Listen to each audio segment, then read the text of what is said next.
God has led you in your heart to say, He has placed that thing within you, you can begin to make necessary steps. You will never be all that you can until you begin to do all that you can. So you can, it's the reason why people get to a point of being miserable in their lives is they know they can do better, they know they deserve better, but they're waiting for someone to come and change it. Real change comes from within. Real change is a personal initiative that you say, I'm not happy with my life.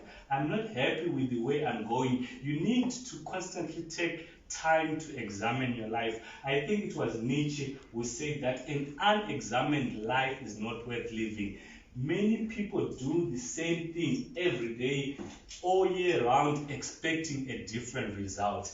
If you don't like the mango tree, the mangoes you're getting, and you want apples, you have to change the seeds that you're planting. So how do we plant seeds? We plant seeds by the choices we make, by the thoughts we think. If you think constantly on a negative basis, you will get negativity. I have a friend of mine who always says, I always lose my keys. I always forget where my keys is. And for so long, you would never find his keys. It was a problem finding his keys. But I told him, no, don't say I always lose your keys. Just change that and say, okay, I always know where my keys are. I always put my keys there. My keys are always there. My keys are always there.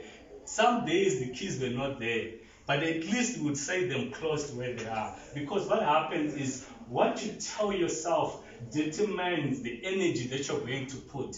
If, for example, a child says, I'm not good at maths, the moment he gets a maths book, the mind closes and says, hey, this thing, we already know it's a no-go area. So no matter what effort you're going to put, you will not get the success that you deserve or want, simply because of that thought. So if you plant a thought, it brings about an action, and that action soon becomes a habit, and that habit will become your character, and then later on it will get to a point where it's who you are and your life is done. So therefore, your thoughts, positive thoughts. There's a short story, a guy, it's an Indian fairy tale. A guy is walking, and he goes, as he's walking, he gets under a wishing tree. He sits down and is hungry, and when he wakes up, he wishes for all the good foods in the world, and immediately the food comes, and he eats and is happy. And then he sleeps again, and then later on he wakes up, he wants water, drink, whatever he wants. He wishes again, and it appears, and he drinks it again. And then after a moment in time, he starts asking, but where are these things coming from? Then he's like, maybe they're coming from a ghost, maybe they're coming from, he starts imagining, and immediately they come. And when they come, he starts thinking, I knew it, it was too good to be true, which is what we sometimes tell ourselves. We don't even accept the good that we have. If we are ungrateful for the little that we have, no matter how much more you get, it will never be enough. So you always be miserable, because even if you buy a nice car today, someone will buy a better car. So it's constant stress. You wear the best dress, you are dressed, you get to the office, you see someone dressing better than you. You don't get the compliment from the people you expected. It's a mess.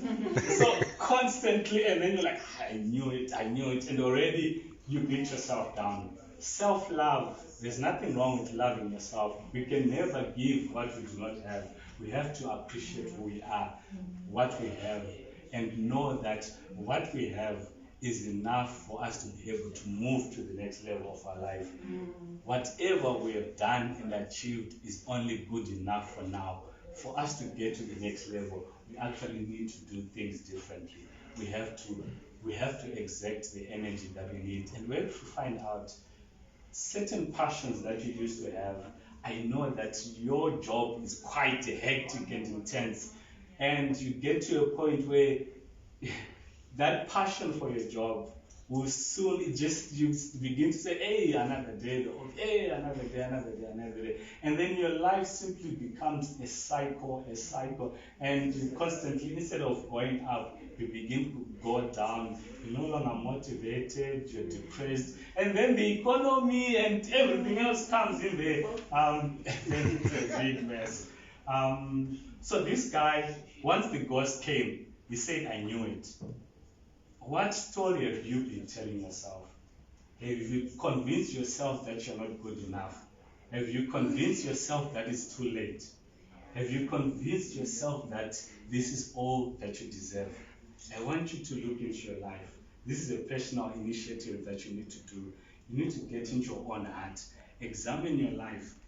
Sometimes we forget. Someone said that we have no need to fear the future except if we forget how God has led us in the past. We have no need to fear the future except how God has led us in the past. Fear is basically false evidence appearing real. What you are afraid of is simply in your head. It hasn't happened. Even if it's going to happen, you still find ways to overcome it. Because when you look at where you are,